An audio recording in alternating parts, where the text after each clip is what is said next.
रमेश जी के अकेलेपन के दुख ने अब बचपना का रूप लेना शुरू कर दिया था। 5 साल पहले रिटायर होने से पहले उन्होंने बहुत कुछ प्लान करके रखा था, लेकिन उनकी पत्नी सीमा जी पहले ही अपने आगे के प्रवास के लिए निकल गई थी। वह प्रवास जो मौत के बाद शुरू होता है।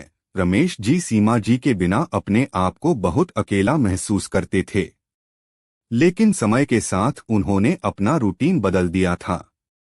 वह सुबह थोड़ा जल्दी उठने लगे थे, इसलिए नहीं कि उन्हें कोई काम होता था, लेकिन इसलिए क्योंकि उनके बहू और बेटा दोनों ही काम के लिए जाते थे और उन्हें आने में रात को देर हो जाती थी। इसलिए सुबह चाय नाश्ते के दौरान उनके साथ थोड़ी बातचीत हो जाए तो अच्छा रहेगा, यही सोचकर सबसे पहले उठ जाया करते थे। लेकिन दोनों के ही पास उनके साथ बोलने के लिए टाइम ही नहीं था। नहीं नहीं, आप कोई गलतफहमी मत पाल लीजिएगा। ऐसा नहीं था कि वह रमेश जी के साथ अच्छा बर्ताव नहीं करते थे या किसी सीरियल में जैसे दिखाते हैं वैसा बर्ताव करते थे। उन्हें अपने बहू और बेटे से कोई शिकायत नहीं थी। दोनों ही अपने पिता और ससुर से जैसे बर्ताव करना चाहिए वैसा ही करते थे।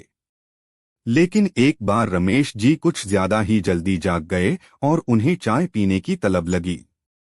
उन्होंने किचन में जाकर चाय बनानी चाहिए, लेकिन चाय उबलकर गिर गई और पूरा किचन का प्लेटफॉर्म खराब हो गया। बहू ने ससुर को तो कुछ नहीं कहा, लेकिन उसे गुस्सा जरूर आया था और यह उसकी बॉडी लैंग्वेज से साफ दिखाई पड़ता था। उस दिन तुरंत बेटे ने उनसे कहा कि बाबूजी, हमारा पूरा काम खत्म होने के बाद मैं आपके लिए चाय लेकर आया करूंगा आपके रूम में। एक बार उन्होंने अपने पोते को बस यूं ही कहा था, चलो आज मैं तुम्हें स्कूल तक छोड़ देता हूं, तो वह कहता है कि दादाजी आपको आने की जरूरत नहीं है, मैं अब बड़ा हो गया हूं।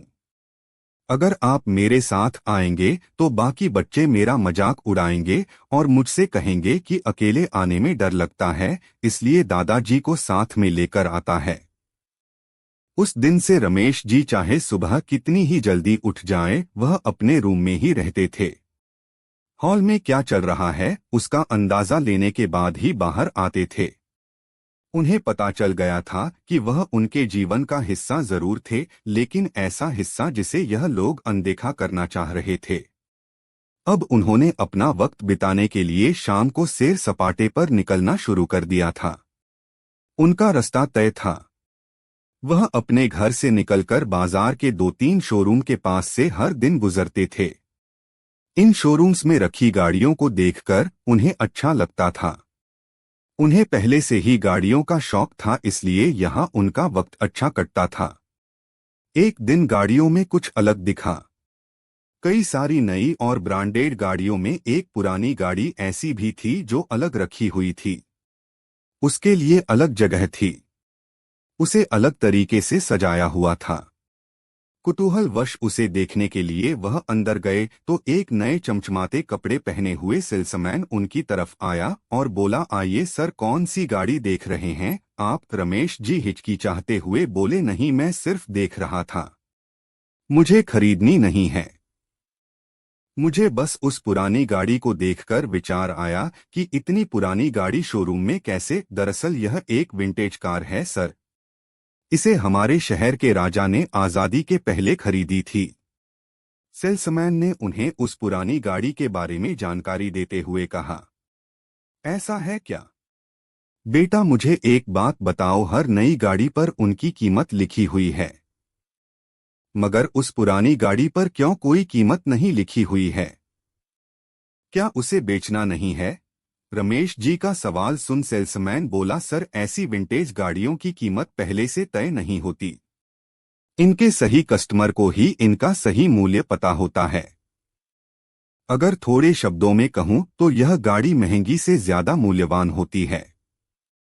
रमेश जी उस शोरूम से बाहर आ गए। कोई विचार उनके मन में कौंध रहा था, लेकिन क्या वह उन्हें समझ में नहीं आ रहा था। ऐसे ही कई दिन गुजर गए। अब आते जाते रमेश जी उस पुरानी गाड़ी को बड़े प्यार से देखते थे। कुछ दिनों के बाद उन्होंने देखा कि उनके बहू, बेटा और पोता सभी ने छुट्टी ले रखी थी। वह सोच में पड़ गए कि उस दिन ऐसा क्या खास था जो सब घर पर थे। उन्होंने कैलेंडर भी देखा मगर उन्हें ना कोई त्योहार दिखा ना कोई नेशनल हॉलीडे। रमेश जी अपने पोते के साथ खेलते हुए समय बिताने लगे। तब पोते ने कहा, दादाजी पता है आज स्कूल में क्या हुआ? आज स्कूल के सामने जो रास्ता है वहां पर एक 100 साल पुराना पेड़ था। रोड बनाने के लिए उसे तोड़ने वाले थे। तभी वहां पर कुछ लोग मोर्चा लेकर आ गए। फिर उस पेड़ को उस जगह से साबुत हटाकर दूसरी जगह पर लगा दिया गया। हमारी टीचर ने हमें समझाया कि चाहे वह पेड़ पुराना था लेकिन वह हमें 24 घंटे ऑक्सीजन देता था। रमेश जी को वही अनजाना सा विचार और फीलिंग आई जो उस विंटेज कार को देखकर आई थी। बहू, बेटे और पोते ने रमेश जी को सरप्राइज दिया क्योंकि उस दिन उनका बर्थडे था। रमेश जी 80 साल के हो चुके थे। रमेश जी ने कभी भी यह सब एक्सपेक्ट नहीं किया था। उनकी आंखों में आंसू आ गए। बहू ने उस दिन उनके पसंद का खाना बनाया था और बड़े प्यार से उन्हें पिरोस रही थी। सभी ने रमेश जी के साथ पूरा दिन बिताया और ढेर सारी बातें की। तब रमेश जी को वही फीलिंग आई जब उन्हें उस विंटेज कार को देखते हुए आई थी। वह अब समझ रहे थे कि पहले वह विंटेज कार, बाद में वह 100 साल पुराना पेड़, यह सब कोई इशारा है।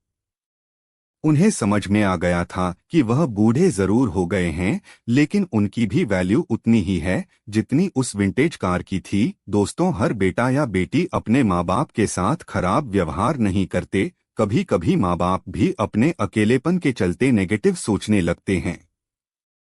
इस कहानी को उन सभी माँ बाप और बेटा बेटियों के साथ शेयर कीजिए जो एक दूसरे को तो बेहद प्यार करते हैं लेकिन कुछ परिस्थितियां और गलतफहमियों की वजह से एक दूसरे से दूर होते जा रहे हैं।